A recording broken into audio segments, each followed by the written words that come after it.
Welcome! This time we're gonna do a top 5 video, where I tell you 5 books I think you should read. This time around, they're all nonfiction, and they all have a common theme: women. Because I love women. Boo! Boys rule, girls rule, women boo. I'm gonna break up with you. Okay, the first book I think you should read is Good Wives. Image and Reality in the Lives of Women in Northern New England, 1650 to 1750, by Laurel, Thatcher,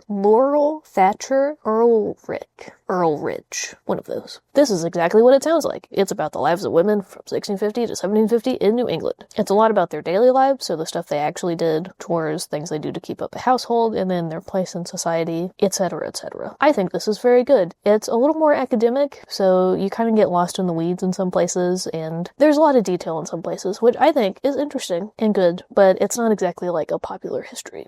Do you think that's good? Do you think I need to say more? Hello. Welcome. Goodbye. Yeah, this is exactly what it sounds like. I think you should read it. It's good. Next, Victoria the Queen. I'm gonna level with you here. I haven't read this one since I was in high school, but I remember it being really good, and I want to reread it soon, so I think you should read it. This is also exactly what it sounds like. It's about Queen Victoria. It's a biography. I remember this being really well written, and being really kind of easy to go through, less detailed, less academic-y than the previous featured book. I remember thinking this was really good. Do we think that's all? I feel like I covered it.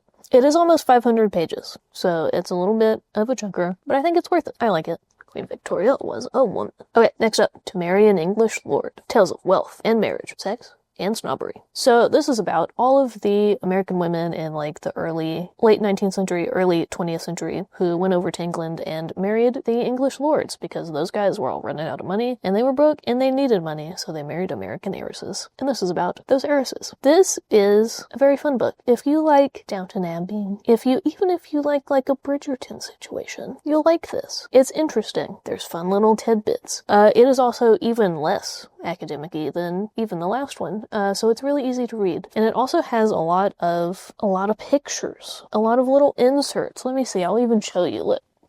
Can they see that? Yeah. A lot of this stuff. Like that. So it's fun. If you, as a child, enjoyed nonfiction books that had a lot of sidebars, a lot of pictures, a lot of quotes, the eyewitness books, do we remember those? Then I think you'll like this. This is really fascinating. It's enjoyable. You learn a lot. Bog scratch in the chair. Is this good? I'm not going too fast, right? Next up, Wild Swans, 3 Daughters of China. This is kind of a It's kind of a memoir, kind of a biography. This is written by, where's my phone? Wow, doesn't even know who wrote it. It literally says it on the book, but I would like to know how to pronounce it the correct way. Interesting, the internet is not being helpful. Okay, I think I got like 5 viruses on my phone trying to look that up. This is by this author, Jung Chang? Chang. You're getting canceled like 5 times in this video. That's literally what it said. But it's not like how it's not pronounced exactly like that. I believe it's Jung Chang.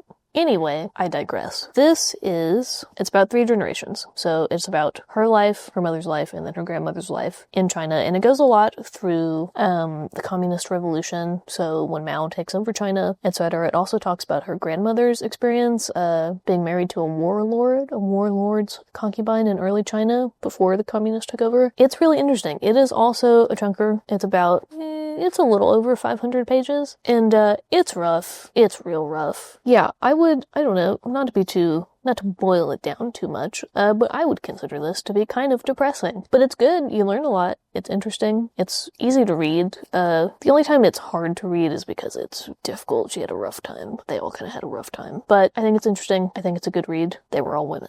Was that good enough? Finally, American Daughter Gone to War by Winnie Smith. This is a memoir about an American who is a nurse during the Vietnam War. She goes to Vietnam. She does nurse things.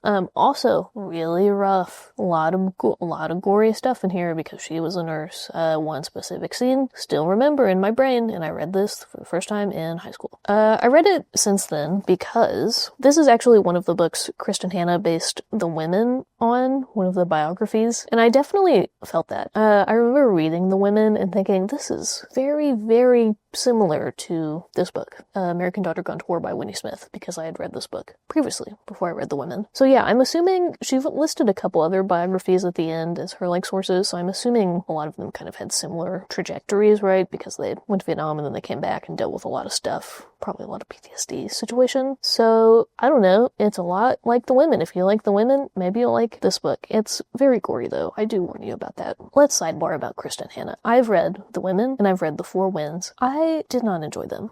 Maybe this is a hot take, controversial take alert. I have not enjoyed the Kristen Hanna books I've read. I think, at a certain point, both of those books became every terrible thing that could ever possibly happen to a person is now happening to this woman. And it starts to become very unrealistic, and honestly, it just started to annoy me. It was one of those books I was angry at by the end of it. It did kind of started to feel like emotional manipulation there at the end. It's like, all of these bad things are happening to this woman. You must feel sad for her and be invested. Didn't enjoy them. I know a lot of people do, and that's great for you. They were not my thing. Yeah, you should read this one if you want to. That's all. Those are the 5 books I had for you today. Maybe you'll read them. Maybe you'll like them. Maybe you won't. Have you read any of them? You should tell me in the comments what you think. Okay, that's all for today. Please, if you want to, like and subscribe, and I'll see you next time.